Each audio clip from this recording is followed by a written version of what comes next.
کادرانی کۆمیتەی ڕێخستنی هەڵەبجەن چەندین جاری دیکەش هاتوونەتە سەنتەری بانکی خوێنی هەڵەبجە و بە بەخشینی خوێنی خۆیان باڵانسی خوێنی پێویستیان لە سەنتەرەکە پاراستووە.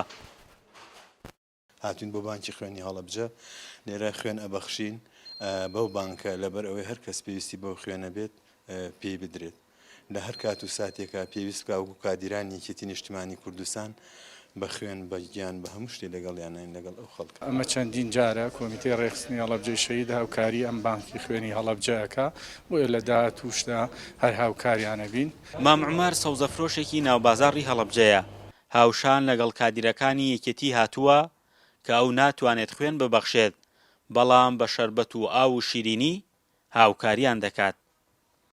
من وەکو کاسبکارێکی هەڵەبجەی شەهید کە تەلەفۆنیان بۆکردن هەڵمەتی خوێنبەخشین بۆ مناڵانمان نەخۆشی تاراسیما من وەکو کاسبکار توانیم ئەمە پێی ببەخشم بەو ئەوانی کە خوێنە بەخشن و ئامادەشم لە پێناوی تاراسیمانی کە پێویستیان بخێن هەم کات ئامادەم لە خزمەتیانم. سەنتەری بانکی خوێنی هەڵەبجە لە ناو نەخۆشخانەی چارەسەرکردنی بریندارانی چەکی کیمیاویدایە.